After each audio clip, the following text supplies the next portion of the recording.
অবস্থায় গোসানিবাড়ি চাউলের কুটিতে মদের দোকান খোলা চলবে না, চলবে না, চলবে না। কোন অবস্থায় গোসানিবাড়ি চাউলের কুটিতে মদের দোকান খোলা চলবে না, চলবে না, চলবে না। মদ জুয়া সাট্টা বন্ধ করতে হবে, করতে হবে, করতে হবে। মদ্যপান স্বাস্থ্যের পক্ষে ক্ষতিকারক, কিন্তু সেই মদের দোকান চালু হচ্ছে প্রাইমারি স্কুলের কাছে, মসজিদের কাছে।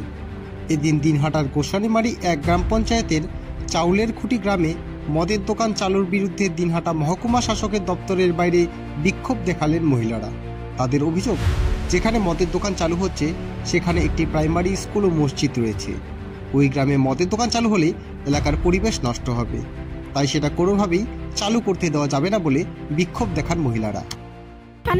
আমরা আজকে এখানে ডেপুটেশন দিতে আসছি। মূলত আমাদের গোসানিমারি চাউলের কুটিতে ওখানে একটা মদের দোকান প্রতিষ্ঠা করতে চলেছে।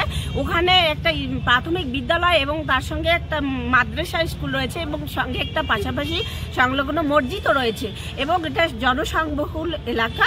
সেখানে যদি এই মদের দোকান প্রতিষ্ঠিত হয় তাহলে বাচ্চাদের লেখাপড়া থেকে শুরু করে সব কিছু বন্ধ হয়ে যাবে। এবং আমরা এমনিতেই জানি যে সমাজে যে আমাদের অবস্থায় মদ জুয়া সাট্টার জন্য আমাদের মহিলাদের সর্বক্ষণে শ্লীলতাহানির ঘটনা ঘটেই চলছে। আপনারা পেপার পত্রিকা খুললেই দেখতে পাবেন তা। কিন্তু তার সত্ত্বেও যদি এইরকম জনবহুল একটা এলাকায় এই মদের দোকান প্রতিষ্ঠিত হয়, আমরা সামাজিকভাবে বিপর্যস্ত, একদম ক্ষতিগ্রস্ত হব, বাচ্চারা সহ সবাই। ফলে আমরা চাচ্ছি এখানে যেন মদের দোকান প্রতিষ্ঠিত না হয়। সেই জন্য আমরা আজকে এই মদের দোকান বন্ধের দাবিতে এখানে আমরা ডেপুটেশন দিতে আসছি, যেন ওখানে কোনো মদের দোকান প্রতিষ্ঠিত না হয়। এই আমাদের বক্তব্য, প্রশাসন যেন এটা মেনে নেয়। আমার নাম জ্যোৎস্না খাতুন, অল ইন্ডিয়া মহিলা সংস্কৃতি সংগঠনের পক্ষ থেকে আমরা আসছি।